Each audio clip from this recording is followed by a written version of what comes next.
Hello, मैं आपका host अभय। अगर आपने हमारे पिछले 3 एपिसोड नहीं देखे तो आइए शॉर्टकट में पूरी कहानी दोबारा सुनते। 1990 के दशक में कनाडा के वैंकूवर के डाउनटाउन ईस्ट साइड इलाके में एक एक करके कई महिलाएं रहस्यमय तरीके से गायब होने लगी। शुरुआत में इन गुमशुदगियों को गंभीरता से नहीं लिया गया, लेकिन समय के साथ यह संख्या लगातार बढ़ती गई। जांच के दौरान कई बार रॉबर्ट पीटन का नाम पुलिस के सामने आया, लेकिन पिग फार्म, संदिग्ध गतिविधियों और कई लोगों के बयानों ने उस पर शक और गहरा कर दिया था। लेकिन सबूतों की कमी और जांच में हुई गलतियों की वजह से वह वर्षों तक पुलिस की पकड़ से बाहर रहा। आखिरकार फरवरी 2002 में पुलिस ने उसके फार्म पर सर्च ऑपरेशन चलाया। इस तलाशी के दौरान ऐसे सबूत जिन्होंने पूरे कनाडा में एक दहशत फैला दी। रॉबर्ट पीटर को गिरफ्तार कर लिया गया और उस पर 2 महिलाओं की हत्या का आरोप लगाया गया। लेकिन यह तो सिर्फ शुरुआत थी। अब पुलिस के सामने सबसे बड़ा सवाल था, क्या रॉबर्ट पिटन सिर्फ 2 हत्याओं का आरोपी था या उसके फार्म में इससे कई बड़ा और भयावह राज छिपा था। आइए शुरुआत करते हैं। जब 22 फरवरी 2002 को रॉबर्ट पिटन को सेरेना एबॉट्सवे और मोना विल्सन की हत्या के 2 फर्स्ट डिग्री मर्डर के आरोपों में गिरफ्तार किया गया, तब इन्हीं 2 हत्याओं के आरोप लगने के बाद पुलिस ने 22 और 23 फरवरी 2002 को लगभग 11 घंटे तक पूछताछ की। पूछताछ का कमरा बिल्कुल शांत था। सामने बैठा था कनाडा का सबसे कुख्यात सीरियल किलर रॉबर्ट पिटन, लेकिन उसके जवाब पुलिस को और भी उलझा रहे थे। पुलिस पूछती है, What happened to these women? I don't know. Do you remember the names of these victims? I don't remember. Did these women come to your farm? Maybe. Did you kill any of these women? I didn't kill anybody. इन महिलाओं के साथ क्या हुआ? Robert बोलता है, I don't know. Police बोलती है, क्या तुम्हें इन पीड़ितों के नाम याद है? रॉबर्ट बोलता है, आई डोंट रिमेम्बर। पुलिस पूछती है, क्या यह सब तुम्हारे फार्म पर आई थी? रॉबर्ट बोलता है, मे बी। फिर पुलिस पूछती है, क्या तुमने इनमें से किसी की भी हत्या की? रॉबर्ट बोलता है, I didn't kill anybody. Police जैसे लाचार हो गई थी। अधिकाधिक पूछताछ में रॉबर्ट हर सवाल पर एक ही जवाब देता था, I don't know, I don't remember, यानी मुझे पता नहीं, मुझे याद नहीं। कनाडा के कानून के अनुसार पुलिस ना तो जबरदस्ती किसी से बयान दिलवा सकती थी और ना ही 3rd डिग्री का इस्तेमाल कर सकती थी। ऐसे में जांच अधिकारी समझ नहीं पा रहे थे कि रॉबर्ट से सच कैसे उगलवाया जाए। उधर जेल में 22 फरवरी 2002 की रात जिस सेल में रॉबर्ट पिटन को रखा गया था, कुछ समय बाद उसी सेल में एक और कैदी लाया गया। उसने अपनी पहचान एक बड़े क्रिमिनल गैंग के सदस्य के रूप में बनाई। बातों बातों में उसने रॉबर्ट से कहा कि उसका संबंध ऐसे लोगों में से है जिसका जेल के अंदर और बाहर दोनों जगह अच्छा खासा प्रभाव है और अच्छी सेटिंग भी है। यह सुनकर रॉबर्ट को लगा कि शायद उसे कोई ऐसा व्यक्ति मिल गया है जो मुश्किल समय में उसकी मदद कर सकता है। शुरुआत में दोनों के बीच सामान्य बातचीत होने लगी। धीरे धीरे दोनों एक दूसरे के साथ सहज होने लगे। कैदी पूछता है, लगता है अब हम दोनों कुछ समय तक रूममेट रहने वाले। रॉबर्ट बोलता है, हाँ। कैदी बोलता है, तो किस मामले में अंदर आए हो? रॉबर्ट बोलता है, पुलिस मुझे कई हत्याओं में फंसाने की कोशिश कर रही है। कैदी बोलता है, सच में? रॉबर्ट बोलता है, हाँ। इसके बाद दोनों के बीच जेल का खाना, पुलिस, फार्म, परिवार और मुकदमे जैसी सामान्य बातों पर बातचीत होती रही। 23 फरवरी नेक्स्ट डे, अगले दिन दोनों के बीच भरोसा और बढ़ चुका था। कैदी पूछता है, पुलिस के पास आखिर ऐसा कौन सा सबूत है जिससे तुम इतने परेशान हो? रॉबर्ट बोलता है, अरे उनके पास बहुत कुछ है। रॉबर्ट ने बताया कि पुलिस उसके फार्म की तलाशी ले चुकी है। उसे डर था कि वहां से उन्हें कई ऐसे सबूत मिल चुके हैं जो उसके खिलाफ जा सकते हैं। कैदी पूछता है, अच्छा इसलिए तुम काफी परेशान लग रहे हो? रॉबर्ट कहता है, इस बार उनके पास बहुत ज्यादा सबूत है। जब रॉबर्ट को पूरा विश्वास हो गया कि वह अपने जैसा ही एक अपराधी समझे जाने वाले व्यक्ति के साथ बात कर रहा है, तब उसने ऐसी बातें कहना शुरू किया जिन्होंने बाद में पूरे मामले को नई दिशा दी। उसने कहा, रॉबर्ट ने, I wanted 1 more, make it 50। यानी उसके कथित शब्दों के अनुसार वह एक और हत्या करना चाहता था ताकि संख्या 50 हो जाती।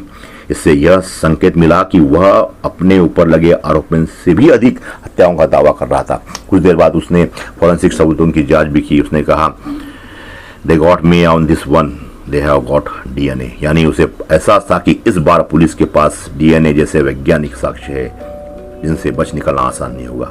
बातचीत के दौरान कैदी ने यूं ही कहा, अरे अगर कोई शव बॉडी हो तो उसे समुद्र में फेंक देना ही आसान होता है। इस पर रॉबर्ट ने जवाब दिया कि उसके पास इससे भी बेहतर तरीका था और उसने अपनाया था। उसने रेडरिंग प्लांट का जिक्र किया था।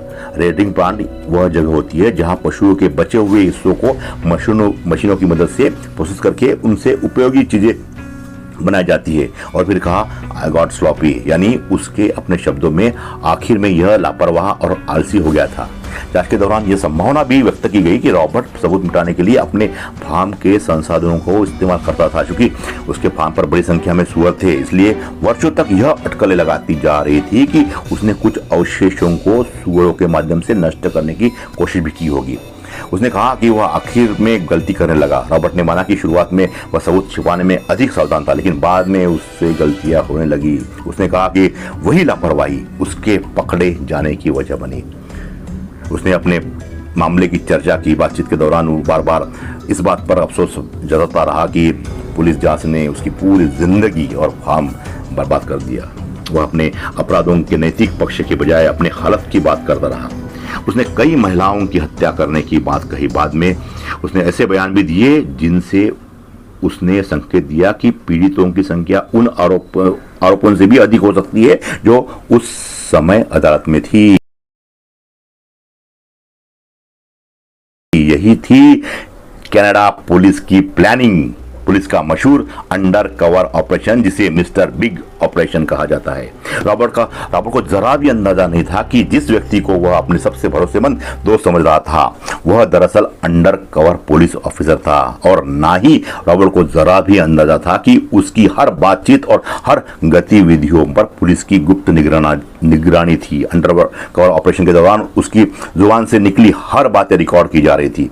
बाद में इन्हीं बातचीतों और औपचारिक पूछताछ के दौरान उसने कई महत्वपूर्ण बातें बताई जिनसे पुलिस की जांच को नई दिशा मिली।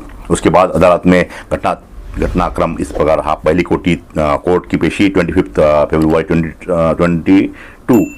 रॉबर्ट पिक्टन ने वकील ने कहा कि बचाव की तैयारी के लिए अभियोजन पक्ष के सबूतों की प्रतीक्षा चाहिए, इसलिए अगली तारीख मांगी गई। अदालत ने उसे न्यायिक हिरासत में भेज दिया।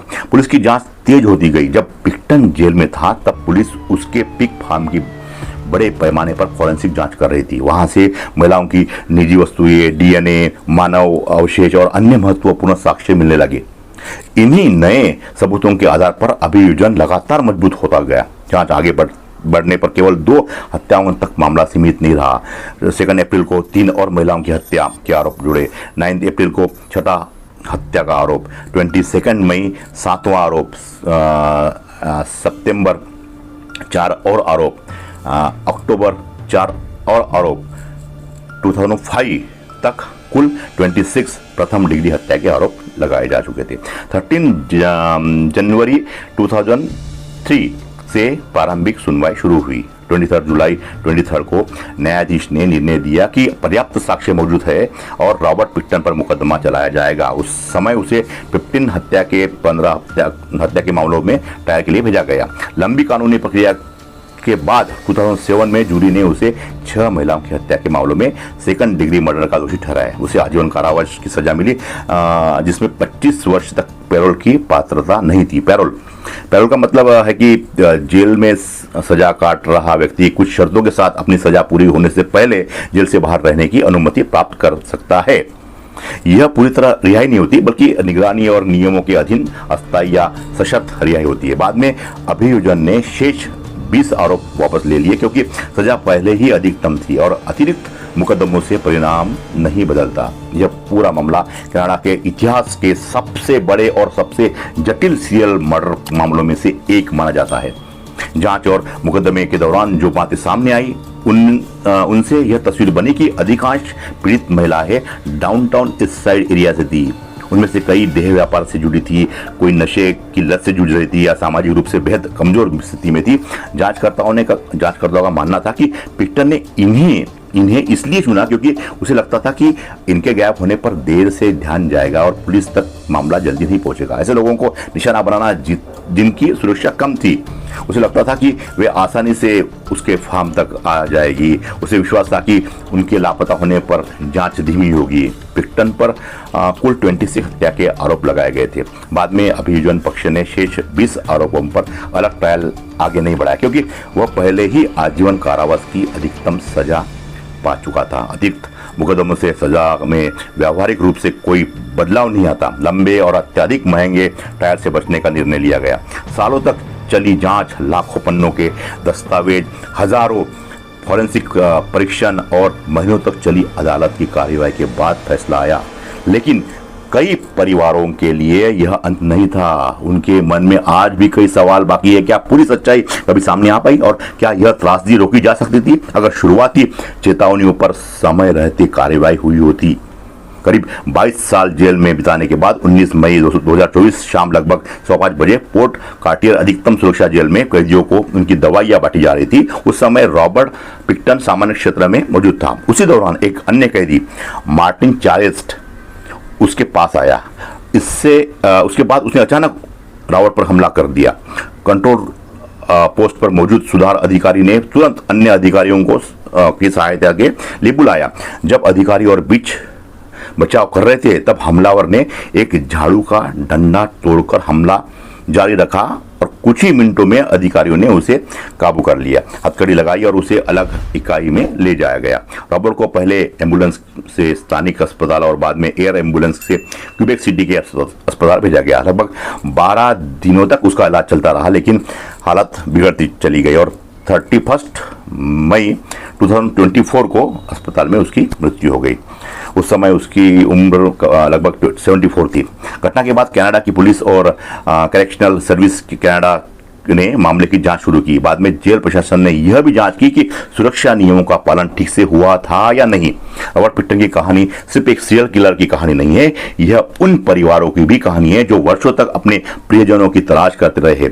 यह पुलिस व्यवस्था से जुड़े कठिन सवालों की कहानी है और यह याद दिलाती है कि हर गुमशुदगी की रिपोर्ट हर इंसान की जिंदगी और हर पीड़ित समान महत्व रखता है। अगर आपको हमारी यह रिसर्च आधारित डॉक्यूमेंट्री पसंद आई हो तो चैनल बियॉन्ड द क्राइम 007 को सब्सक्राइब करें।